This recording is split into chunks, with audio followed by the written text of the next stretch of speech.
ओम सभी को नमस्ते। मंत्रोच्चारण। ओम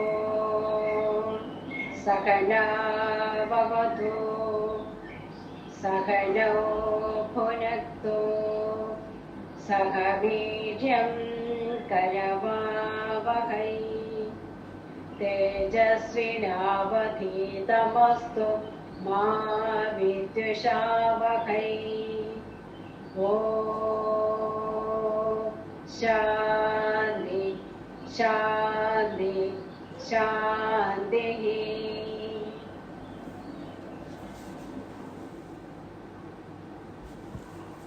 वेदांत दर्शन की कक्षा संख्या 176 है, 176।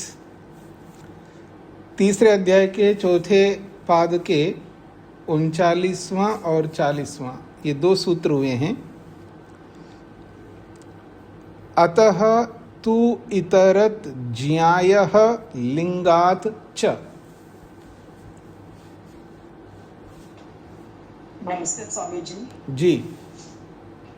क्रम चल रहा है कि जो लोग आश्रम क्रम में नहीं रहते क्या वो भी विद्या को प्राप्त कर सकते हैं? और 36वें सूत्र से लेकर के अब तक ये क्रम जो है चला, 36वें सूत्र में स्पष्ट बताया गया कि हाँ, ऐसे लोग जो गृहस्थ क्रम में नहीं जाते, ब्रह्मचर्य के बाद सीधे संन्यास भी नहीं लेते, गृहस्थ में भी नहीं जाते और ब्रह्मचारी रहते हुए भी विद्या को प्राप्त कर लेते हैं, उनको भी विद्या प्राप्त करने का अधिकार है। दो प्रकार के लोगों का उदाहरण दिया, रेखु मुनि और वाचकन्मति और वाचनकवती गार्गी जी का उदाहरण दिया। दोनों ने गृहस्थ क्रम नहीं बदला, लेकिन उन्होंने विद्या को ग्रहण किया। ऐसे ही जिन्होंने विद्या को ग्रहण किया वो राज्य शासन को चलाते रहे, लेकिन उन्होंने गृहस्थ क्रम को नहीं बदला। जैसे महाराजा अशोकवती जी का उदाहरण है और महाराज जनक जी का उदाहरण। अगले सूत्र में समृद्धि का उदाहरण देकर के, समृद्धि का समर्थन देकर के कहा, हाँ, जो लोग ब्रह्म विद्या को ग्रहण करते हैं, यदि वो यज्ञ आदि कर्मों को या आश्रम कर्मों को नहीं भी करते तो भी विद्या को, ब्रह्म विद्या को ग्रहण किया हुआ जो ब्राह्मण है उसे ब्रह्म के निकट ही माना, जिनका ब्रह्म को का मित्र ही माना जाता है। और 38वें सूत्र में जो अनुग्रहाष्ट है उसमें कहा है कि इन कर्मों को करते हुए कुछ विशेष कर्म जैसे शम, दम इत्यादि, कुछ और तपस्या, ब्रह्मचर्य इत्यादि के कर्मों को करने से आप ब्रह्म विद्या को प्राप्त कर सकते हैं। एक प्रश्नोपनिषद के एक सूत्र का उदाहरण देकर के कहा है, तपसा ब्रह्मचर्येण श्रद्धया विद्या आत्मानं अन्विष्य। अर्थात तपस्या के द्वारा वानप्रस्थी, ब्रह्मचर्य के द्वारा ब्रह्मचारी, श्रद्धा के द्वारा गृहस्थी और सन्यासी अपने तप द्वारा विद्या को ग्रहण करके अपनी आत्मा को देखिए। और इससे जो इस वाला अब हमारा जो सूत्र है, अतस्त इतरतः ज्ञायाचो लिंगाच, यह सूत्र पिछले सूत्र की का समर्थन कर रहा है। उसकी पुष्टि में कहा जा रहा है कि यदि कोई आश्रम कर्मों को ना करता हुआ विशेष कर्मों का अनुष्ठान करता है तो वह भी विद्या को प्राप्त, ब्रह्म विद्या को प्राप्त करके आत्मा का साक्षात्कार कर सकता है। उन्होंने उदाहरण दिया कि शांतो दान्तः उपरतः स्थितिक्षु समाहितो आत्मानं पश्यति। अर्थात जो श्रद्धा से युक्त होकर के, तपस्या से युक्त होकर के, विरक्त होकर के, मुमुक्षु होकर के और एकाग्रचित्त होकर के जो प्रयास करते हैं, जो पुरुषार्थ करते हैं, वह ब्रह्म विद्या को प्राप्त कर सकते हैं। इसमें किसी भी प्रकार का उनके लिए अनिवार्य नहीं कि वे दूसरे कर्म को ग्रहण करें। अर्थात ब्रह्म विद्या के लिए ये जो संपत्तियां हैं, जो श्रम, दम, तपस्या, ब्रह्मचर्य इत्यादि हैं, ये उन सबसे बढ़कर के हैं, उन कर्मों से श्रेष्ठ कर्म है। इसलिए इनको ग्रहण करके सहजता से, पुरुषार्थ से ब्रह्म विद्या को प्राप्त किया जा सकता है। धन्यवाद। हाँ जी, तो आप 39वां सूत्र को एक बार बोलिए। अतस अतस अतस्ते हाँ, वितरतः। कोई बात नहीं। देखिए, आपने हिंदी में बहुत अच्छा एक्सप्लेन किया है, मेहनत किया है, तैयारी की है। आप ही नहीं, बहुत सारे लोग अच्छे तैयारी करके बताते हैं, पर समस्या ये है कि जब संस्कृत वचन को बोलना होता है, सूत्र को बोलना होता है, वहाँ उसमें मेहनत नहीं किया हुआ होता है, उसका अभ्यास नहीं किया हुआ होता है। उसमें भी आप सभी मेहनत करें तो उससे क्या होगा, साथ साथ संस्कृत पढ़ना भी आएगा। अन्यथा आपको कभी नहीं आएगा यदि आप प्रैक्टिस नहीं करेंगे। तो पूरा सूत्र को मिला करके नहीं बोलना होता है, पूरा मिला करके नहीं बोलना आता है, तो जो भाष्य में उसको अलग करके बताया है उसको भी अगर आप तैयारी करके बताएंगे तो उसमें बहुत सरलता रहेगी। यहाँ स्पष्ट कह दिया है भाष्य में, अतः तू नहीं, अब आपको नहीं बोलना, अभी आपको नहीं बोलना, अब सुनना है आपको। अतः तू इतरत ज्यायः लिंगात् च, इसका अभ्यास कर सकते हैं। सूत्र को सूत्र के रूप में मिला करके बोलने का यदि नहीं हो पाता है तो भाष्य में जो अलग अलग पद करके बताया है उसका अभ्यास करेंगे तो भी धीरे धीरे बोलना आएगा। और जब तक बोल करके आप अभ्यास नहीं करेंगे तब तक बोलना नहीं आएगा। संस्कृत को बोल करके अभ्यास करना पड़ेगा। तो आइए मैं आगे बढ़ता हूँ। 40वां सूत्र है, तद्भूतस्य तु नातद्भावो जैमिनेरपि नियमातद्रूपा भावेभ्यः। सभी को नमस्ते जी। ये 40वें सूत्र की एक भूमिका है, तो उसमें ये जो उद्वरेतस्थ को प्राप्त चतुर्थ आश्रमी सन्यासी है, क्या इसका वानप्रस्थ आदि आश्रमों में अवरोहण युक्त है या नहीं, इस पर विचार करते हुए ब्रह्म मुनि जी इस 40वें सूत्र का भाष्य करते हैं और में इसकी व्याख्या करते हुए कहते हैं कि ये जो उर्ध्वरेतस्थ को प्राप्त चतुर्थ आश्रमी सन्यासी है, इसने पहले ही सन्यास से जो पहले आश्रम है उनका त्याग कर लिया, अब उनमें वापस नहीं आ सकता। जैसे सूत्र में भी आया है, अतः द्वावह, मतलब तदर्जन, अर्थात उसका त्याग, अर्थात वर्जन, अवरोहण नहीं होता, उसमें पुनः प्रवेश नहीं कर सकता। आगे जैमिनी जो ऋषि हैं उनका भी यही मत है। इसमें आगे आया है भाष्य में, जैमिने अपि, यही जैमिनी मुनि जी का भी मत है। क्या मत है? नियमात तदरूपा भावेभ्य है, नियम से उर्ध्वरेता को प्राप्त आश्रम का अतः तदरूप है, त्याग है। इस विषय अभाव के प्रदर्शक वचनों से सिद्ध होता है कि ये जो छांदोकार ने भी कहा है, अत्यंत है महात्मान मां आचार्य कुले अवसादयन, अर्थात जिसने अपने को आचार्य कुल में गुरुकुल को समर्पण करके अपने को तप के द्वारा अवसन्न रहते हुए शास्त्रों में भी ये अवरोहण नहीं है। और आगे भी कहा है कि ब्रह्मचर्य समाप्य ग्रही भूत्वा वनी भवेत वनी भूत्वा प्रवर्जेत। क्या विधान है, क्या नियम है पहले ब्रह्मचर्य आश्रम में प्रवेश करके उसको समाप्त करके दूसरे आश्रम में प्रवेश करो, गृहस्थी बनो। उसके बाद गृहस्थ से समापन करके वानप्रस्थ में जाओ। उसके बाद उसको समाप्त करके संन्यास ग्रहण करो।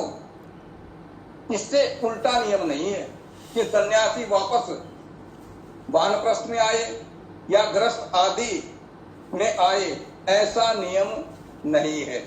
यही ये जो सूत्र है 40वां, इससे सिद्ध होता है कि आप वानप्रस्थ गृहस्थ आदि को समाप्त करके जितने भी आश्रम हैं संन्यास धारण किया है और पहले आश्रमों का त्याग किया है। तो ये जो भूमिका आई है कि क्या ये युक्त है, ये वानप्रस्थ आदि में अवरोहण युक्त है, तो बिल्कुल नहीं है। यही इसको समझाने का प्रयत्न करते हैं और यही भाष्य में ब्रह्म मुनि जी ने समझाया है। इति ओम नमस्ते। हाँ जी, तो विषय आपके सामने स्पष्ट है। कोई कोई संस्कृत का वचन अगर उसको तोड़ करके बोलना नहीं आता है तो उसको कैसे पढ़ना चाहिए मैं आपके सामने रखता हूँ। 40वें सूत्र में जो छांदोग्य का वचन है, इसको तोड़ करके मैं बोलता हूँ। अगर तोड़ना नहीं आता है तो कैसे पढ़ना, उसको ध्यान से देखिएगा। आप बोलना नहीं, केवल देखिएगा। अत्यंतम आत्मानम आचार्य कुले अवसादयन। अत्यंतम आत्मानम आचार्य कुले अवसादयन, ये मैंने तोड़ करके बोला है। अगर तोड़ना नहीं आता है पर शुद्ध बोलना है, कैसे देखिएगा। अत्यंत मात्मान माचार्य कुले वसादयन। अब देखिएगा, अत्यंत मात्मान माचार्य कुले वसादयन, पर रुकना नहीं। मैं अभी रुक करके आपको बताने के लिए रुका है, रुकेंगे तो अटपटा सा लगेगा। अत्यंत मात्मान माचार्य कुले वसादयन। अत्यंत मात्मान माचार्य कुले वसादयन। अत्यंत मात्मान माचार्य कुले वसादयन। रुकना नहीं है और तोड़ा भी नहीं है और अशुद्ध भी नहीं करना है। तो ये अभ्यास आपको करना होगा, नहीं तो जब आप संस्कृत बोलेंगे ना, हंसी के पात्र बन जाएंगे आप। और विशेषकर साउथ इंडियन वालों के सामने याद रखना, जैसे साउथ इंडियन वाले जब हिंदी बोलते हैं तो आप भी हंसते हैं, तो जैसे आप हंसते हैं उनकी हिंदी पर, ऐसे वो हंसेंगे आपके संस्कृत पर। दोनों सेम टू सेम है। ठीक है जी। जब मैं नया नया आया, कैसे लग रहा है? ठीक लग रहा है? हाँ ठीक लग रहा है, हाँ ठीक लग रहा है, हाँ ठीक लग रहा है, हाँ ठीक है, ठीक है, ठीक है। तो सब लोग हंसते थे, ठीक है ना। तो चाहे साउथ इंडियंस जब हिंदी बोलेंगे तो हिंदी भाषी हंसेंगे, और जैसे आप संस्कृत बोलेंगे तो साउथ इंडियन वाले हंसेंगे। दोनों में दोष है, दोनों में दोष है, पर दोनों को अभ्यास करना होगा। ठीक है, तो आगे बढ़ता हूं जी। 41वां सूत्र। न च अधिकारिकम अपि पतन अनुमान अतद अयोगात्।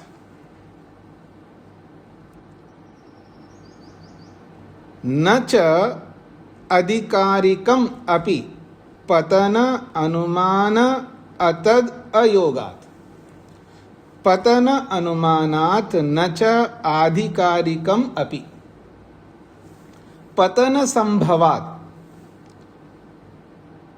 पतन संभवात्, पतन होने के कारण से, क्योंकि ऊंचे आश्रम से नीचे आने का मतलब है वो पतन है। अवरोहन है ना, अवरोहन का मतलब पतन है, मतलब निकृष्टता की ओर नहीं जा सकते, उत्कृष्टता की ओर बढ़ो। प्रकाश जो है ऊपर की ओर, मतलब दीपक का लो जो है ऊपर की ओर जा रहा है, अब वो नीचे की ओर जाएगा तो पतन की ओर जाएगा। आदमी को उन्नति की ओर जाना है, अवनति की ओर नहीं जाना है। श्रेष्ठता की ओर जाना है, निकृष्टता की ओर नहीं आना है। किसी ने माइक खोल के रखा है, माइक बंद करके रखिए जी। तो कहते हैं पतन संभवात, अर्थात पतन संभवम अभिलक्ष्य, पतन के संभावना को, पतन की जो संभावना है, पतन की संभावना को अभिलक्ष्य ध्यान में रख करके च आधिकारिकम, आधिकारिकम अर्थात अधिकार को, जो अधिकार आपको मिला है सन्यास का या वानप्रस्थ का या गृहस्थ का, जो भी आपको अधिकार मिला है उस अधिकार को लेकर के प्रायश्चित्त अधिकारे, अर्थात प्रायश्चित्त रूपी अधिकार में कुछ चीजों में प्रायश्चित्त करने का अधिकार है। अर्थात गलती किया प्रायश्चित्त करो, गलती किया प्रायश्चित्त करो, कोई त्रुटि हो गई तो आपको प्रायश्चित्त करना। दो चीजें होती है, प्रायश्चित्त करना और दंड लेना, दोनों अलग अलग है। प्रायश्चित्ती अलग है और दंड अलग है। जैसे मैंने ज्यादा खा लिया, मैंने बहुत ज्यादा खा लिया, प्रायश्चित्त क्या है? 2 दिन खाना नहीं खाऊंगा, ये प्रायश्चित्त है, पर ये दंड नहीं है, ये प्रायश्चित्त है। मैं ग्लानि पैदा कर रहा हूं, मैं अपने आप को शर्मिंदगी का एहसास कर रहा हूं, मैं कितना गलत किया हूं।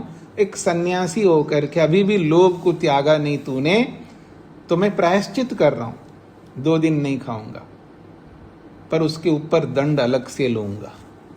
तो दंड अलग है और प्रायश्चित्ती अलग है। प्रायश्चित्ती उसको कहते हैं कि अपने आप को ग्लानि अनुभव करना, अपने आप को दुखी करना, अपने आप को दुख देना, स्वयं को दुख देना कि तूने बहुत गलत किया, ये प्रायश्चित्ती है आपकी। प्रायश्चित्त कहो, प्रायश्चित्ती कहो, तो ये जो प्रायश्चित्त है ये अपने आप को कष्ट देना, अपने आप को दुखी बनाना है कुछ ऐसा करके। और दंड अलग होता है, दंड तो कठोर होता है, प्रायश्चित तो ठीक है, थोड़ा सा दुख दे दिया, लेकिन दंड ज्यादा दुखदायी होता है। दोनों में दुख होता है, पर दंड में अधिक दुख होता है, प्रायश्चित में कम दुख होता है। तो प्रायश्चित भी करना है और दंड भी लेना है, दोनों अलग अलग चीजें। तो जो प्रायश्चित का अधिकार है, अर्थात किस किस दोष पर प्रायश्चित करना चाहिए, उसका अलग प्रकरण है शास्त्र में। उस प्रायश्चित अधिकार में, उस प्रकरण में निर्णीतम अपि नास्ति, वहां कोई निर्णय नहीं किया गया कि अगर कोई सन्यासी वानप्रस्थी में वापस आ जाए, कोई सन्यासी सन्यास को छोड़ करके वापस गृहस्थ में आ जाए, प्रायश्चित के प्रकरण में, प्रायश्चित के अधिकार में ऐसा कोई प्रायश्चित नहीं है। जैसे अलग अलग दोष होने पर प्रायश्चित किया जाता है, अलग अलग त्रुटियां होने पर उसके लिए व्यक्ति प्रायश्चित करता है, लेकिन उच्च आश्रम से निम्न आश्रम में, यानी संन्यास आश्रम से वानप्रस्थ में आना या संन्यास आश्रम से गृहस्थ में आना, उसके लिए उस प्रायश्चित के प्रकरण में कोई प्रायश्चित नहीं है। प्रायश्चित का बहुत लंबा चौड़ा प्रकरण है। गलतियों के होने पर प्रायश्चित करने का एक बहुत लंबा प्रकरण है, पर उस प्रकरण में, पूरे प्रकरण में ऊर्ध्वरेतस्तु गत को प्राप्त किया हुआ योगी या सन्यासी, वो निचले आश्रम में आए, उसके लिए कोई प्रायश्चित नहीं है, उसके लिए कोई दंड नहीं है, ये कहना चाह रहे। प्रायश्चित अधिकारे अर्थात उस प्रकरण में निर्णीतम अपि नास्ति, वहां कोई निर्णय नहीं किया है। यद अस्य इदम प्रायश्चित्तम, इस सन्यासी से वानप्रस्थ में आ जाना, इस सन्यासी से गृहस्थ में आना, प्रायश्चित्तम नास्ति, वहां कोई प्रायश्चित नहीं है। कुतः अजी, जब दोषों के होने पर प्रायश्चित तो होता ही है, तो यहां क्यों नहीं है? कुतः, क्यों प्रायश्चित नहीं है जी?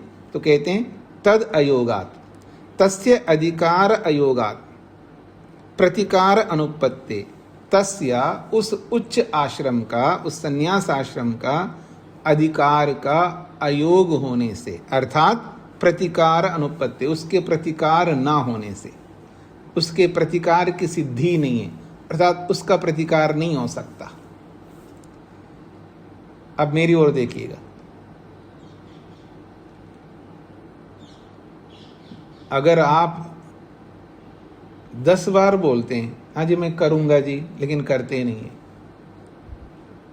हाँ जी मैं बस 2 दिन में बेचता हूं जी, बेचते नहीं है, हाँ जी मैं बोलूंगा जी, बोलते नहीं है, ऐसे पता नहीं कितने बार गलतियां करते हैं आप। अगर मैं बोलूंगा हाँ जी 2 दिन में बेच दूंगा और नहीं भेजूंगा ना, फिर देखना। कुछ समझ में आ रहा है आपको?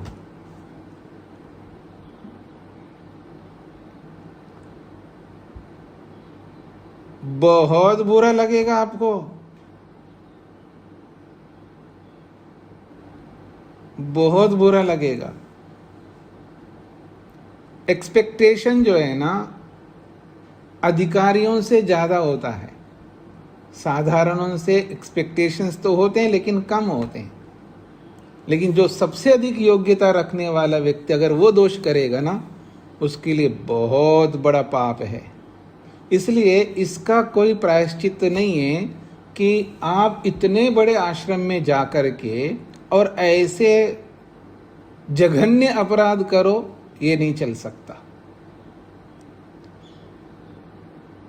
इसके लिए इसीलिए कहा गया है कि वहां कोई प्रायश्चित नहीं, उसका कोई प्रतिकार ही नहीं है। उक्तम ही किसी स्मृति में कहा भी है एक बात, क्या कहा है? आरूढ़ो नैष्टिकम धर्मम यस्तु प्रच्छवते द्विजः प्रायश्चित्तम न पश्यामि ये न शुद्ध्यति कर्मणा। ये एक स्मृति है, स्मृतियां बहुत सारी हैं। अत्रि स्मृति है, नारद स्मृति है, अत्रि स्मृति है, ऐसे अलग अलग स्मृतियां हैं, स्मृति ग्रंथ है। तो अत्रि स्मृति ग्रंथ में एक बात आई है, वो भी नैष्ठिक के लिए। नैष्ठिक उसको कहते हैं जी जो ब्रह्मचारी होता है, तो ब्रह्मचर्य आश्रम में वो नैष्ठिक की दीक्षा लेता है, अर्थात आजीवन ब्रह्मचारी रहने की दीक्षा लेता है, उसको नैष्ठिक ब्रह्मचारी कहते हैं। वैसे तो शास्त्रों में विधान में नहीं है, लेकिन कुछ स्मृतियों में ऐसा है, और ऐसा करने पर बहुत बड़ा पाप नहीं है, ठीक है। मुख्य शास्त्रों में नहीं है, स्मृतियों में है, अर्थात वेद में नहीं है, स्मृति में है, ऐसा आप समझ सकते हैं। साक्षात, क्योंकि आश्रम व्यवस्था तो साक्षात वेद का है, श्रुति का है, पर साक्षात श्रुति में नैष्ठिक दीक्षा कोई नहीं है, पर स्मृतिकारों ने कहीं लिखा है, तो बहुत बड़ा अपराध नहीं है, क्योंकि स्मृतिकारों ने लिखा है, किसी ऋषि ने लिखा है, तो वो कोई फॉलो करता है तो कोई आपत्ति नहीं। तो कहते हैं नैष्ठिक उसको कहते हैं जो ब्रह्मचर्य की दीक्षा लेता, अर्थात जीवन भर मैं ब्रह्मचारी रहूंगा ऐसी दीक्षा लेता, उसको नैष्ठिक ब्रह्मचारी कहते हैं। ये स्पेसिफिक अर्थात अलग से उसको लोक में आइडेंटिफाई किया जाता है, उसको नैष्ठिक ब्रह्मचारी। तो वर्तमान में जो परंपरा है, वो नैष्ठिक ब्रह्मचारी जो है वो सन्यासी वाले ड्रेस पहनता है। ऐसे तो ड्रेस का कोई विधान नहीं है शास्त्र में, पर परंपरा से वो लाल कपड़े पहन लेता है, और उसमें रिस्क ये होता है, लोगों को पता नहीं लगता ये सन्यासी है या ब्रह्मचारी है, तो संशय उत्पन्न होता है। तो हम अपने हाथों से संशय का कारक नहीं बनना चाहिए। मैं खुद आपको संशय में डालूं, ये मेरे लिए अनुचित है। मैं नहीं डाल रहा हूं, अगर आप संशय में आएंगे तो ये आपका दोष होगा, लेकिन ये मेरा दोष है। मैं ब्रह्मचारी होकर के मैं सन्यासी वाले ड्रेस को पहनूंगा तो ये मेरा दोष है। मैं स्वयं आपके मन में संशय पैदा करवा रहा हूं, आपको पता नहीं चलेगा ये सन्यासी है, ब्रह्मचारी है। और कुछ लोग बड़े होशियार होते हैं कि वो कपड़े भी ऐसे पहन लेते हैं जिससे कि अगर कोई पूछे तो बोलेगा मैं ब्रह्मचारी हूं, और नहीं पूछेगा तो उसके साथ ट्रीट जो किया जा रहा है वो सन्यासी वाला किया जा रहा है, वो एक्सेप्टेबल होता है। मतलब वो उसको चाहता है ऐसा करे मेरे लोग, तो वो उचित नहीं होता है। खैर, तो नैष्ठिक ब्रह्मचारी अगर आजीवन ब्रह्मचर्य का दीक्षा लेता है, फिर वो बाद में विवाह कर लेता है, तो उसके लिए कोई प्रायश्चित्त नहीं है, ये श्लोक कह रहा है यहां पर। पहली बात तो मेरी ओर देखिएगा, आजीवन ब्रह्मचारी रहने का संकल्प या दीक्षा या यूं कहिएगा व्रत कौन ले सकता है? जैसे कोई ब्रह्मचारी पढ़ने के लिए आए, वो नहीं ले सकता है, अभी उसने विद्या प्राप्त नहीं की है। ये वो व्यक्ति ले सकता है जिसने पूरी विद्या प्राप्त कर ली हो। अब उसको पूरी विद्या उसके सामने आ गई, अस्तामलकवत उसके जीवन में विद्या आ गई है, अब वो डिसीजन ले सकता है। अर्थात निर्णय करने में समर्थ वही होता है जिसके पास विद्या है, और जिसके पास विद्या ही नहीं, वो कैसे निर्णय कर सकता है?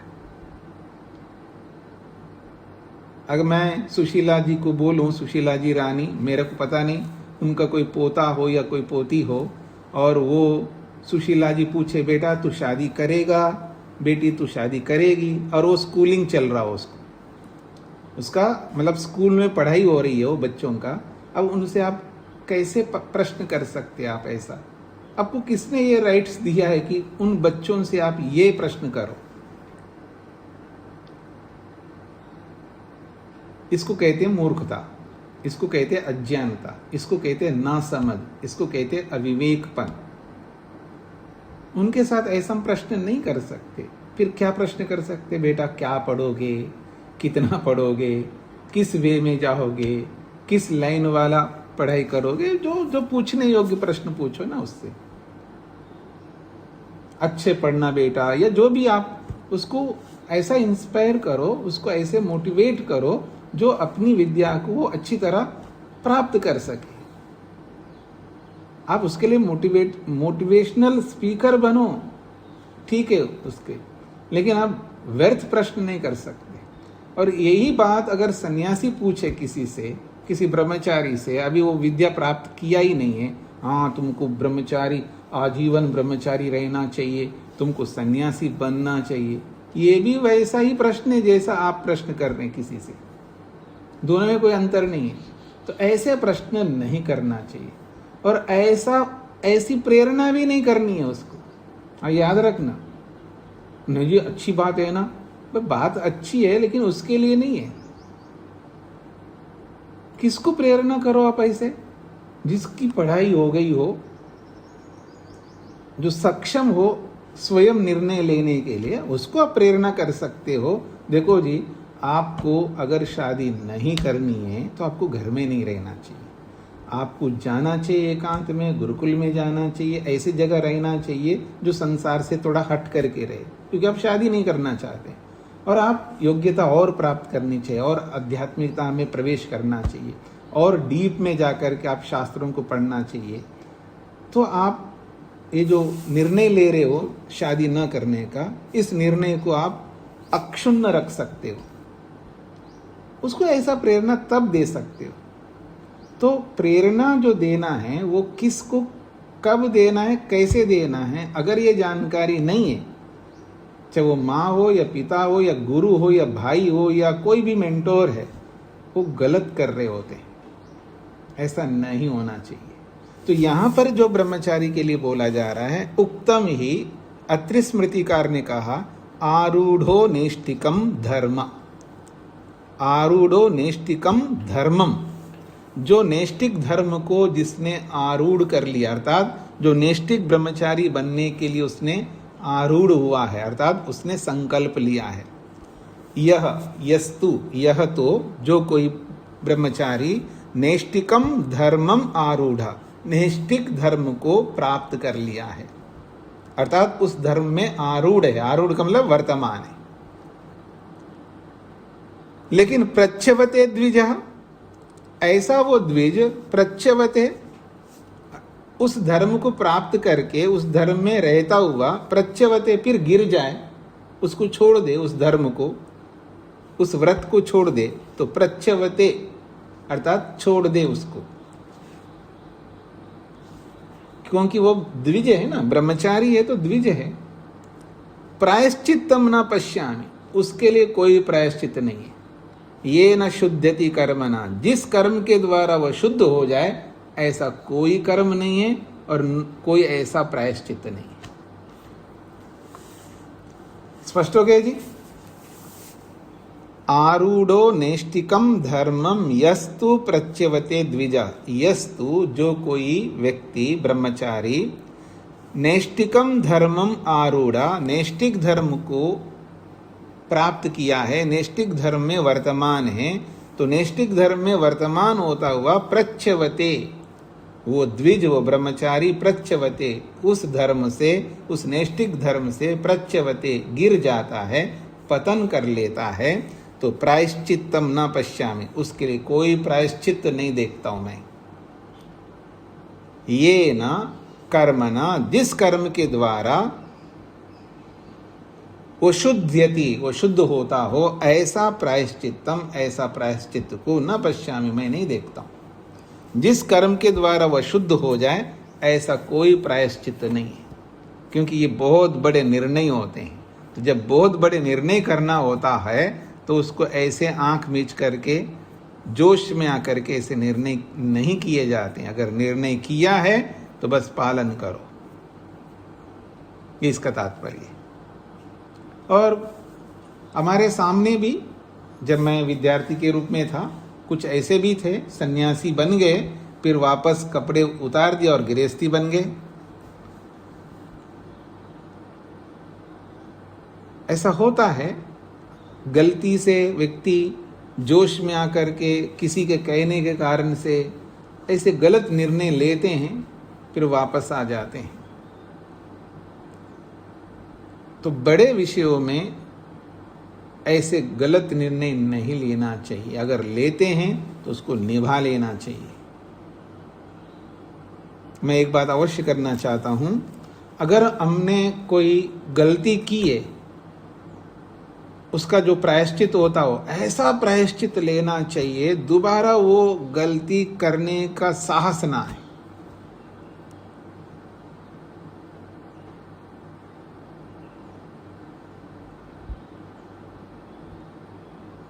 मतलब कोई प्रायश्चित होता हो तो वो ऐसा प्रायश्चित करना, क्योंकि प्रायश्चित इसलिए होता है कि दोबारा उस गलती को हम ना दोहरा सके। ऐसा दंड लेना चाहिए, वो दंड इतना भयंकर होना चाहिए जिससे दोबारा कांप जाए आदमी कि ऐसा दोष कर सके।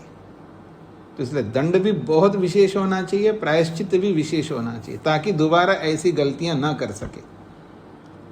और हम पानी की तरह गलतियां करते, ना तो प्रायश्चित करते हैं ना दंड विशेष लेते हैं, इसलिए वो गलतियां बार बार दोहराई जाती हैं। हाँ जी, तो सूत्र का अर्थ लिखिएगा।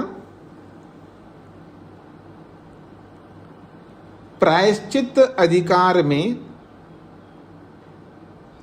प्रायश्चित अधिकार, अधिकार का मतलब प्रकरण, प्रायश्चित प्रकरण में ऐसा भी लिख सकते हैं। प्रायश्चित प्रकरण में, प्रायश्चित अधिकार रूपी प्रकरण में, प्रायश्चित अधिकार रूपी प्रकरण में, प्रायश्चित अधिकार रूपी प्रकरण में ऊर्ध्वरेता सन्यासी के लिए, प्रायश्चित अधिकार रूपी प्रकरण में ऊर्ध्वरेता सन्यासी के लिए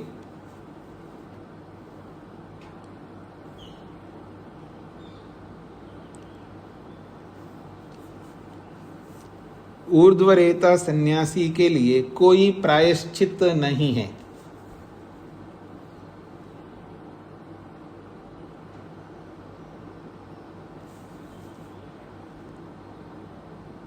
कोई प्रायश्चित नहीं है, क्योंकि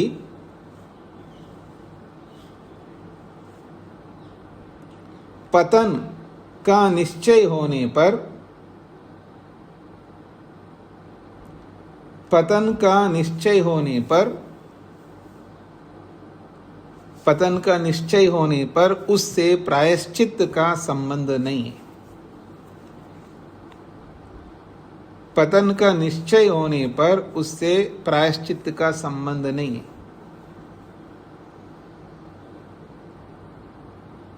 पतन का निश्चय होने पर उससे प्रायश्चित्त का संबंध नहीं है। इसका मतलब समझ रहे हैं जी? क्योंकि पतन ही हो गया, अब प्रायश्चित्त करने का कोई अर्थ ही नहीं है ना। पतित व्यक्ति के लिए प्रायश्चित नहीं होता है।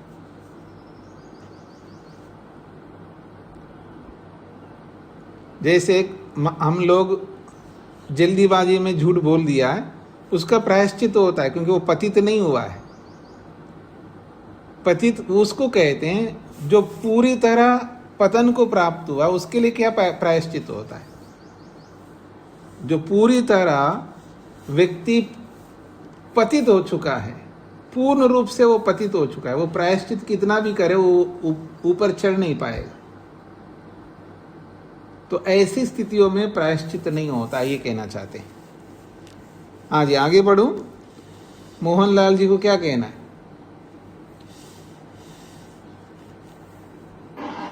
जी स्वामी जी नमस्ते। जी स्वामी जी, आचार्य बलदेव जी वो लाल वस्त्र पहनते थे और उनको आचार्य कहते थे, सन्यासी नहीं कहते थे, स्वामी जी नहीं कहते थे। तो जैसे आपने बताया, इसमें क्या समझा जाए जी? देखिए, इसमें कुछ नहीं समझा जाए। उनको भी कोई सन्यासी मानते थे और आचार्य तो किसी को बोल सकते। आचार्य दयानंद बोलते, वो भी सन्यासी थे। सन्यासी को मेरे को भी आज भी कोई आचार्य बोलते, आप में से भी बोलते हैं। आचार्य तो कोई भी हो सकता है। और आचार्य बलदेव जी को आचार्य ही बोलते थे क्योंकि आचार्य उपाधि उनके लिए बहुत प्रसिद्ध था। गुरुकुल चलाते थे, आचार्य थे गुरुकुल के, इसलिए उनको आचार्य आचार्य बोलते थे। पर कुछ लोग उनको महाराज जी सन्यासी मानते भी थे। सबको नहीं पता रहता ये सन्यासी है या नैष्ठिक ब्रह्मचारी, ये सबको पता नहीं रहता। और परंपरा, मैं उनको दोष नहीं दे रहा हूँ, क्योंकि जैसी परंपरा चली आ रही उस परंपरा में उन्होंने ऐसा वस्त्र धारण किया है। और वो आचार्य बलदेव जी मेरे गुरुदेव जी भी है व्याकरण के।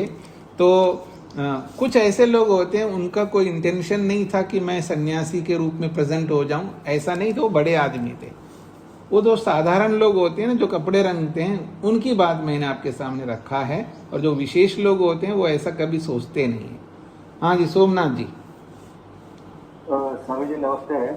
तो आप जो कहते हैं कि संन्यास लेने के बाद अगर कोई फिर वस्त्र ऐसा पहन लिया, गृहस्थी का वस्त्र पहन लिया, फिर दोबारा संन्यास के लिए कोई कठोर दंड का व्यवस्था है, कुछ है वो? जैसे कि वो क्या नहीं, कोई व्यवस्था नहीं है ना। दंड व्यवस्था ही नहीं है, ये तो बता रहे हैं। अब सन्यासी क्यों बन रहे हो? जब योग्यता नहीं है तो मत बनिए। समस्या दुनिया में ये है, बिना योग्यता के गृहस्थ में जाता है आदमी और परेशान होता रहता है, दुखी होता रहता है। ना पत्नी को संभाल पाता है, ना पति को संभाल पाती हैं, ना बच्चों को संभाल पाते हैं, ना शिक्षा दे पाते हैं। उनका जीवन नरकमय होता है। तो इसलिए ऐसे यूं ही गृहस्थ में नहीं जा सकते। पैसा कमाना शुरू कर दिया तो गृहस्थ में चले गए, उम्र हो गए तो गृहस्थ में चले गए। कोई कारण नहीं है गृहस्थ बनने के लिए। बहुत अच्छी योग्यता चाहिए गृहस्थ बनने के लिए। स्वामी दयानंद तो यहाँ तक लिखते हैं, अगर आप योग्य नहीं है तो जीवन भर कुमारा रहो, पर पहले योग्यता प्राप्त करो, फिर गृहस्थ में जाओ। ऐसे ही योग्यता प्राप्त करो, सन्यासी बनो, ये इसका तात्पर्य है। हाँ जी, निर्मला जी को क्या कहना है? नमस्ते स्वामी जी। ये हर साल पतंजलि में बहुत सारे सन्यासियों को शपथ देती है, वास्तव में सन्यासी है, मतलब जैसे सन्यास आश्रम उनको धारण करवाते हैं। अब लोग क्या करते हैं जी, आप हरिद्वार जाओ, ऋषिकेश जाओ, लाखों सन्यासी होते हैं वहां पर। वो सन्यासी होते नहीं है, अब मांगते रहते हैं बहुत सारे। अब वो पतंजलि वाले क्यों ऐसा करते हैं, ये वो ही बता पाएंगे जी, मेरे को नहीं पता है जी। और जो वहां पर लेते हैं उनमें से भी कोई लोग बाद में गृहस्थी बन जाते हैं। हाँ जी, ऋचा जी को क्या कहना है? ओम स्वामी जी धन्यवाद नमस्ते। धन्यवाद। हाँ जी, बोलिए। स्वामी जी, ये जो बोला है आपने कि उसका प्रतिकार नहीं होने से प्रायश्चित का कोई प्रतिकार की सिद्धि नहीं होती, मतलब उसमें नियम, कोई प्रायश्चित का नियम ना होने से सिद्धि नहीं होती है। प्रतिकार का मतलब यहाँ पर नियम है? नहीं, प्रतिकार का मतलब ये होता है उसका कोई समाधान नहीं है। पतित जो इतना पतित हो गया हो उसका कोई प्रतिकार नहीं होता है ना। अब गिरा हुआ आदमी को ऐसा गिरा है तो उठ के खड़ा हो सकता, वो ऐसा गिर गया वो उठ के खड़ा ही नहीं हो सकता, उसके लिए क्या प्रायश्चित होगा? कोई आदमी ऐसा गिर जाता और अपने आप उठ रहा हो तो अच्छी बात है, उठ जाना चाहिए उसको। लेकिन कोई व्यक्ति ऐसा गिर गया है अब वो उठ के खड़ा नहीं हो सकता है, उसके लिए क्या प्रायश्चित का विधान करेंगे, ये शास्त्र कहना चाहता है। अगर और दूसरी बात है, ये इसलिए कठोरता ये बनाई गई है, यूं तो फिर लोग जो आए दिन सन्यासी बन जाएंगे, आए दिन वापस लौट के आ जाएंगे, फिर कोई नियम नहीं दिया जी कोई बात नहीं, मैं सन्यासी बन करके फिर वापस गृहस्थ में आ जाता हूँ, प्रायश्चित कर लूंगा। तो ऐसे तो कोई भी सन्यासी बनेगा, कोई भी प्रायश्चित करता रहेगा, क्योंकि बड़े औहदे के लिए बहुत कठोर नियम लेने पड़ते हैं, ये इसलिए ऐसा कठोर नियम लिया है। हाँ जी, राम जी को क्या कहना है? नमस्ते स्वामी जी। जी, तो ऐसा पतित हो जाएगा तो उसके वो पाप कर्म की श्रेणी में आएगा जी? और आप बताइए क्या पुण्य कर्म की श्रेणी में आएगा क्या? मैं एक पाप में आएगा? हाँ नहीं, ये कोई पूछने वाली बात ही नहीं है, जब पतित हो रहा है तो पाप में ही आएगा जी। तो आगे बढ़ता हूं जी, मैं 42वां सूत्र है, उपपूर्वम अपि तु एके भावम अशनवत् तदुक्तम। उदाहरण के साथ समझाया जा रहा है, उपपूर्वम अपि तु एके भावम अशनवत् तदुक्तम, अपि तु एके उपपूर्वम भावम अशनवत्, अपि तु केचिद् आचार्याः तद्भूतस्य ऊर्ध्वरेतस्त्वगतस्य आश्रमिणः पतनम् उपपातकम न तु महापातकम तथा च तस्य प्रायश्चित्त भावम अशनवत् भोजनवत् मन्यन्ते। कहते हैं अपितु केचिद आचार्याः, कुछ ऐसे आचार्य भी हैं जो इसका तोड़ बताते हैं, अर्थात इसका प्रायश्चित्त बताते हैं। अभी तक जो 40-41वां जो सूत्र है वो वेद व्यास जी का मत है। अब दूसरों के मत भी दे रहे हैं, कुछ आचार्य लोग इसका तोड़ मानते हैं, अर्थात इसका प्रायश्चित भी बताते हैं। अपितु केचिद आचार्याः, कुछ आचार्यगण तद्भूतस्य, ऐसे स्वरूप वाले, कैसे स्वरूप वाले? ऊर्ध्व रेतस्त्व आश्रमिना, जो ऊर्ध्व रेतस्तु को प्राप्त हुए जो सन्यासी हैं उन लोगों का पतनम अर्थात उपपातकम, यदि वो पतन अर्थात गिर जाते हैं, या उपपातकम या छोटे मोटे दोष को करते हैं, न तो महापातकम, वो बहुत बड़ा पाप नहीं है, हो जाता है, उसका प्रायश्चित हो सकता है, ऐसा वो कहते हैं। तथा च तस्य प्रायश्चित्त भावम, उसका प्रायश्चित भी बताते हैं। कैसे बताते हैं उसके लिए उदाहरण देके समझा रहे हैं। अशनवत, अशन कहते भोजन, उसको खोला है, भोजनवत मन्यन्ते, भोजन के समान मानते हैं। मतलब कुछ आचार्य ये मानते हैं कि यदि कोई ऊर्ध्वरेतस्तु को प्राप्त हुआ सन्यासी है, अगर किसी कारण से वो पतित होता है अथवा छोटा मोटा कोई दोष करता है तो कोई बहुत बड़ा पाप नहीं है, महापातक नहीं है, उसके लिए प्रायश्चित हो सकता है भोजन के समान, ऐसा वो मानते हैं। तत् उक्तम, और इसके बारे में कहा भी है, तच्च प्रायश्चित्तम उक्तम, अर्थात उसके लिए कोई प्रायश्चित बताया भी गया है।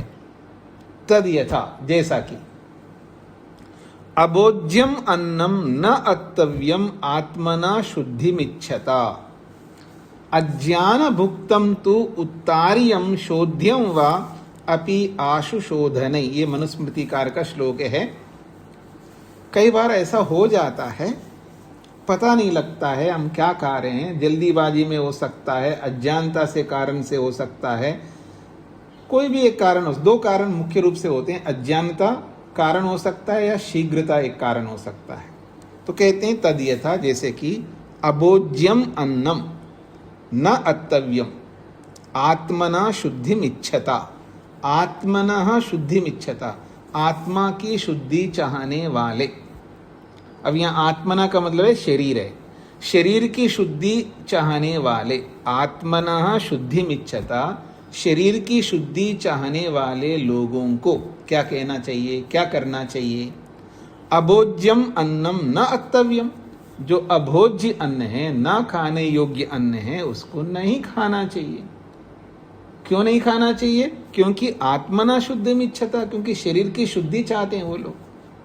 और जो कोई व्यक्ति शरीर की शुद्धि चाहते हैं, अर्थात शरीर को शुद्ध रखना चाहते हैं, शरीर में रोग न आने देना चाहते हैं, शरीर को एकदम स्लिम रखना चाहते हैं, जीरो फिगर में रखना चाहते हैं, स्वस्थ रखना चाहते हैं, निरोगी रखना चाहते हैं, शरीर के अंदर एक ग्लो, एक तेज, एक प्रताप दिखाना चाहते हैं दुनिया को, तो शरीर की शुद्धि को चाहने वाले, शरीर को ठीक रखने वाले अभोज्य अन्न को, ना खाने योग्य अन्न को ना खाए, ये इसका तात्पर्य है।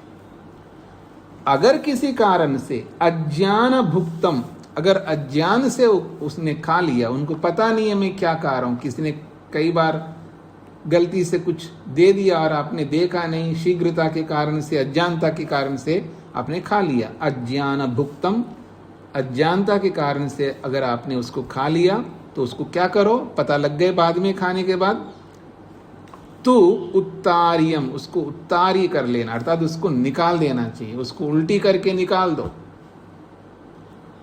उत्तारियम का मतलब है उसको उतार दो, अर्थात उसको निकाल दो, उल्टी करो, निकाल दो। अथवा शोध्यम वा, उसका शोधन करो। अगर उल्टी नहीं कर सकते, कई बार उल्टी कर नहीं सकते, ऐसी स्थितियां होती है, तो शोध्यम वा, अथवा उसका शोधन करो। वो क्या बोलते हैं जी आप लोग, जुलाब लेते हैं, क्या कहते हैं आप उसको?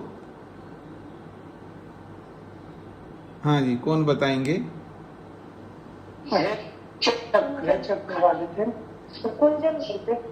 नहीं, सभी नहीं बोलेंगे, मैं बोलता हूँ। वेद प्रिया जी बोलना, क्या कहना चाह रहे हैं? इंग्लिश में तो डिटॉक्सिफिकेशन हो जाएगा, हिंदी में बताइए आप। हिंदी में नहीं पता मुझे। अच्छा अच्छा, हाँ जी, अजीत जी बताइए।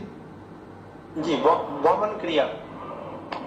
नहीं, आप बिल्कुल रास्ते से अट करके बताते। वमन क्रिया तो मैं बहुत बोल चुका हूँ। हाँ जी, शोभा जी बताइए।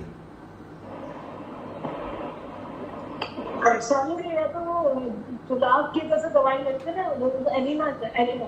हाँ, जुलाब का मतलब कोई ऐसा गोली वोल ऐसा होता है, पूरे दस्त लगा देता है, सब निकल जाता है, उसको जुलाब बोलते हैं ना जी।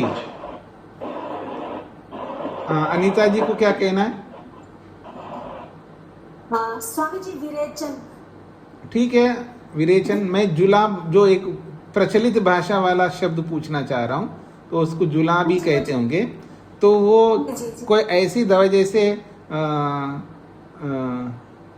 चलो जुलाब ही बोल देता हूँ मैं, सभी लोगों को पता लगता है। तो वो जुलाब लेते हैं तो पूरा दस्त लगा करके निकाल देता है।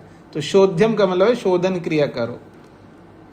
अब आजकल की भाषा में एनिमा कहो, या जैसे वेद प्रिया जी ने बोला है, या कोई भी शब्द का प्रयोग कर सकते, बस एकदम, क्योंकि ऊपर वमन नहीं कर सकते तो नीचे शोधन के माध्यम से, दस्त के माध्यम से, विरेचन के माध्यम से, एनिमा के माध्यम से सब बाहर निकाल दो। अपि आशु शोधने, कुछ है धीरे धीरे शोधन होता है, जैसे आप पंचकर्म करेंगे तो धीरे धीरे शोधन होता है, लेकिन आशु शोधन का मतलब है शीघ्र शीघ्र विरेचन लेना पड़ता है। अर्थात ऐसा जुलाब ले लो, स्ट्रांग औषधि ले लो और एकदम सब निकल जाएगा। तो ये प्रायश्चित है ना। अकामतः कृते पापे प्रायश्चित्तम विदुर्बुधा, कामकार कृते अपि आहु एके श्रुति निदर्शनात्। ये भी मनुस्मृति का श्लोक है।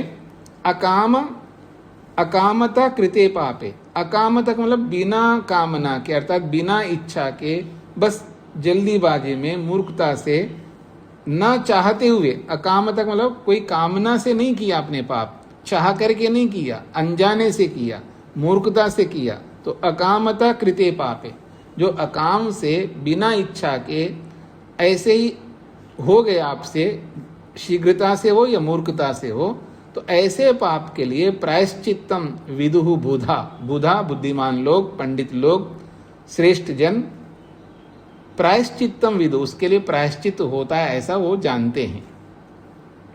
क्योंकि आपने मूर्खता से या अज्ञानता से या ना समझपन से या शीघ्रता से आपने पाप किया है, तो उसका प्रायश्चित होता है। कामकार कृते अपि आहु, अगर जानबूझ करके, कामकार कृते मतलब कामना से, चाह करके आपने दोष किया है। एक कुछ आचार्य लोग ये भी कहते हैं अगर आपने इच्छा से भी गलत किया, पाप किया है, तो उसके लिए भी प्रायश्चित होता है, ऐसा श्रुति निदर्शनात्, श्रुतियों में दिखाया गया है, अर्थात श्रुति निर्देश करता है। ये मनुस्मृति के 2 श्लोक दिए यहाँ पर। तो वो ये कहना चाहते हैं हर चीज का तोड़ है जी। आप अगर सन्यासी से भी अगर वापस लौट के आ गए हैं तो उसके भी प्रायश्चित हो सकता है, ऐसा कुछ आचार्यों का मत है। तो 2 मत आए हैं। वेद व्यास जी का मत तो है प्रायश्चित उसका नहीं होना चाहिए, दूसरे आचार्य का मत है उसका भी प्रायश्चित हो सकता है। अब आगे तो आ गए जी, कोई बात नहीं। जैसे आप लोग ये करते हैं जी, कोई बात नहीं, बेटा है भूल कर दिया जी, अब जब जागे तभी सवेरा है, अब घर छोड़ कर के गया है और शादी कर लिया है अपनी इच्छा से, और वो बर्बाद होकर के वापस आए, तो माँ बाप चलो कोई बात नहीं बेटा आ जा ठीक है जी, फिर स्थान दे देंगे उसको, घर में प्रवेश दे देंगे। तो ऐसे ही कुछ आचार्य कहना चाहते हैं। तो ऐसी स्थिति में प्रायश्चित आप कर सकते हैं। तो एक आदमी नरम है, एक आदमी थोड़ा गरम है, बस इतना अंतर है। तो गरम इसलिए वो है क्योंकि दोनों सही है। गरम इसलिए है कि भाई यूं तो हर कोई यूं करने लग जाएगा, अव्यवस्था ज़्यादा उत्पन्न हो जाएगी, तो अव्यवस्था को रोकने के लिए वो कठोर नियम अपनाया। इन्होंने मान लो कठोर व्यवस्था में भी अगर कोई बाई चांस ऐसे गलती कर भी दिया है, अब क्या वो अब वहीं पर परेशान होता रहे? गलत ढंग से निर्णय ले लिया है और जीवन पर दुखी रहेगा वहाँ पर। कम से कम नीचे उतर के वापस गृहस्थी बन करके कुछ तो अपेक्षा से कुछ ठीक कर सकता है, तो क्यों ना उसके लिए प्रायश्चित ना हो, ऐसा कुछ आचार्यों का मत है। दोनों बातें हैं। तो आइए सूत्र का अर्थ लिखिएगा। अनेक आचार्य मानते हैं कि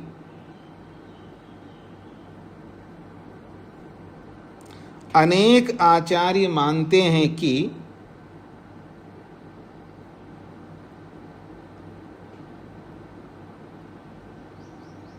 पातक का प्रायश्चित होना चाहिए, या पतित का भी लिख सकते, पतित का प्रायश्चित होना चाहिए। अनेक आचार्य मानते हैं कि पतित का प्रायश्चित होना चाहिए, पतित का प्रायश्चित होना चाहिए।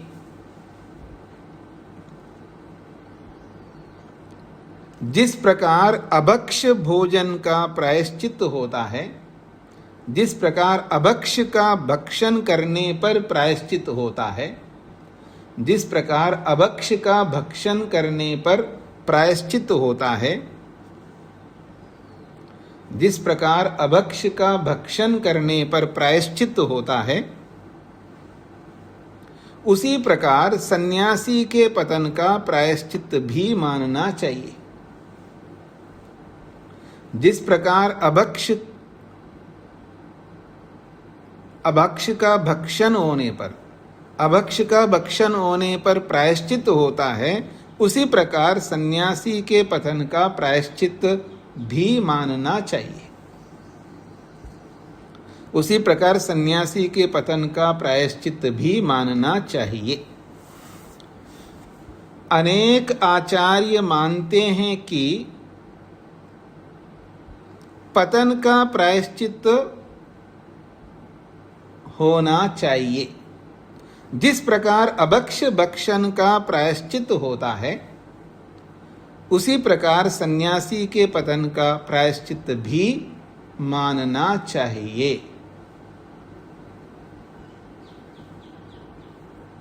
ठीक हो गए जी? किसी का कोई प्रश्न है?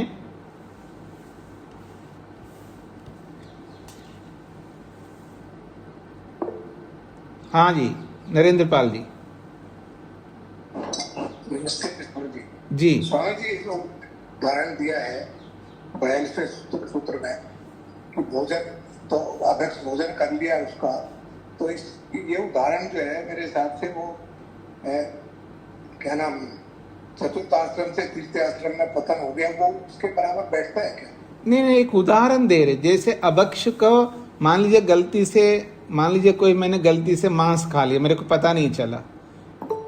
जैसे मान लीजिए कहीं बाहर जाता है व्यक्ति या कहीं ऐसी जगह जाता है और वहाँ मान लीजिए बहुत सारे ब्रेड रखे हैं, ब्रेड, और कुछ ब्रेडों में अंडा भी होता है, कुछ में नहीं होता है, और जल्दीबाजी में वो ब्रेड मान करके, जैसे भारत में अक्सर जो ब्रेड होते हैं बिना अंडे के ज़्यादा होते हैं, कोई कोई होता होगा जो अंडे वाला भी होता होगा, तो मान लीजिए बाहर गया और वो ब्रेड बहुत सारे रखे हैं, वैसे वहाँ लिखा भी रहता है पर वो देखता नहीं है, कई बार देख नहीं पाया, ब्रेड मान करके ले लिया, खा लिया, और बाद में पता चला अरे इसमें तो अंडा था, तो अभक्ष को भक्ष कर लिया, भक्षण कर लिया, अब उसका प्रायश्चित होता है।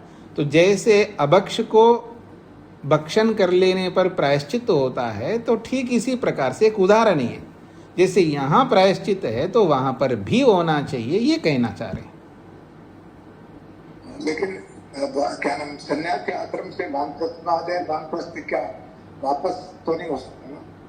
नहीं, अब हो गया तो अब क्या कर सकते आप नहीं होना चाहिए तो नियम है, लेकिन अगर मान लीजिए कोई हो गया, जैसे वानप्रस्थ ले लिया कोई मान लीजिएगा, और देखा तो ये तो बड़े परेशानी हो रही जी, बिना पत्नी का तो कोई रोटी ऐसा ढंग से मिल नहीं रही है, और वो साधनों के गुलाम बनता है ना व्यक्ति, कई बार इतने साधनों का गुलाम बन जाता है व्यक्ति, वो इतना डिपेंडेड होता है पत्नी के प्रति या पति के प्रति, तो वो ऐसे डिपेंडेड व्यक्ति जब वानप्रस्थ ले ले और परेशान हो गया आप बाहर जा करके, फिर वो जैसे भाई मेरे से नहीं होता है, जो वापस गृहस्थी बन गए, अब क्या कर सकते हो, बन गया, तो भाई प्रायश्चित करो, दंड लो, बहुत ऐसा कठोर दंड लो, ये इसका कहने का तात्पर्य।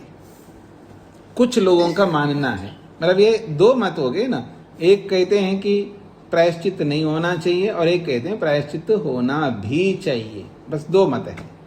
सोमनाथ जी को क्या कहना है? स्वामी जी, सन्यासी को पता होता है क्या महापातक और उपपातक क्या है? अरे वो सन्यासी का मतलब ये होता है वो विवेकी व्यक्ति होना चाहिए, उसको बहुत सारे शास्त्र का पता होना चाहिए, उसको एक छोटी सी बात ना पता लगे तो फिर सन्यासी कहीं को है वो सुपठित होना, सन्यासी हर कोई नहीं बन सकता ना, सुपठित होना चाहिए ना, उसको पढ़ाई लिखाई सब जानना, उसको आना चाहिए, उसको विद्या आनी चाहिए। अविद्वान सन्यासी नहीं ले सकता, सन्यास नहीं बन सकता है ना। वो छोटा गलती भी करेगा क्या? नहीं करेगा, लेकिन कर सकता है ना कई बार, मतलब वैसे तो नहीं करना चाहिए छोटा गलती, लेकिन कई बार हो सकता है, अगर हो सकता है तो उसका प्रायश्चित कर ले, ये कहना चाह रहे हैं। हाँ जी, रामचरण जी को क्या कहना है? नमस्ते स्वामी जी। मैं निवेदन कर रहा था कि यजुर्वेद 39:12 में के बारे में कहा है ना स्वामी? क्या कहा है? निष्कृत्ते स्वाहा प्रायश्चित्ते स्वाहा देश जाए स्वाहा। नहीं, उसका तात्पर्य अलग है, इस प्रसंग का नहीं है वो जी। ठीक है सर। हाँ जी, स्वामी जी को क्या कहना है?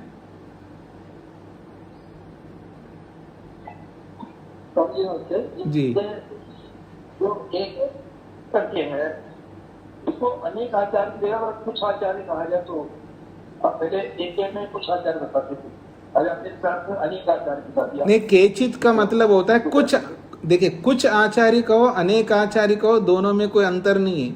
अनेक का मतलब है जो एक नहीं है, दो भी हो सकते, अनेक शब्द का अर्थ दो से अधिक हो सकते हैं, और कुछ में तो अनेक है ही है, तो कुछ कहो अनेक कहो एक ही बात है। हाँ जी, सुशीला जी। स्वामी जी प्रणाम। जी। स्वामी जी मेरा प्रश्न ये है कि जब हमें ज्ञान हो गया फिर तो हम अभक्ष्य खाते ही नहीं है, जी लेकिन जब हम बच्चे थे और किसी के घर गए, उसने मान लो अंडे का बिस्किट ही खिला दिया, तो इस अवस्था में ज्ञान हुआ कि बचपन में खाया हुआ का प्रायश्चित कर सकते हैं। नहीं, वो तो अनजाने में खाना, बचपन में तो वो उसको दोष नहीं माना जाता ना, उसको पता ही नहीं। जैसे कुत्ते को क्या पता है कि आपके घर में घुसना चाहिए नहीं घुसना चाहिए, तो ऐसे बच्चा जो होता है ना, अनजान होता है, उसके लिए दोष नहीं लगता है। जब वो समझने लगता है तब जो है दोष लगता है। समझने की स्थिति में भी अगर कोई करता है, कोई भी कुछ दे दे नहीं खाना चाहिए, इतना समझ बच्चों को होना चाहिए, क्योंकि माता पिता उनको सिखाते हैं, समझाते हैं। हाँ जी। और उसके बाद भी गलती किया है तो अब कोई प्रायश्चित ऐसे तो प्रायश्चित का कोई लाभ नहीं है। नहीं, लाभ तो है जी, हर चीज का है। अभी तो उससे भी बड़े बड़े दोष कर रहे हो आप, उसका प्रायश्चित करो पहले जी। जैसे संन्यास मतलब वानप्रस्थ नहीं ले रहे। अभी बहुत सारे हैं, मैं लिस्ट गिनाऊंगा तो फिर आप सुन नहीं सकते हैं। आप एक तो बता दीजिए। अरे माता जी मेरे से मत पूछना। नहीं प्लीज, मतलब चलो बचपन का तो नहीं कर सकते ना, तो अब उसका तो प्रायश्चित कर नहीं, मैं नहीं बताऊंगा, आपको पता है बहुत सारे। आप जब अपना चिट्ठा खुद खोलोगे एकांत में बैठ करके आपको समझ में आएगा जी। कमजोरियां बहुत हैं, ये तो समझ में आता है। हाँ जी, बस जो समझ में आता है उसको करते जाइएगा जी। हाँ जी, सुभाषिनी जी समय हो गया जी, मैं आप प्रश्न नहीं, हाथ खड़ा मत करिएगा। सुहासिनी जी को क्या कहना है? नमस्ते स्वामी जी। जी, मनुस्मृति का जो द्वितीय श्लोक है, अकाम होता है क्रीते पापे जी। प्रायश्चित विदुर्बोधाः। ये जो शब्द विदुर्बोधाः, इसका अर्थ क्या है स्वामी जी? दे बुधा अलग शब्द है, विदु अलग। विदु क्रियापद है और बुधा संज्ञावाची। बुधा का मतलब बुद्धिमान लोग और विदु का मतलब जानते हैं। ये विदु जो है क्रियापद है, विदु जानते हैं, और बुधा बुद्धिमान लोग, विदु जानते हैं।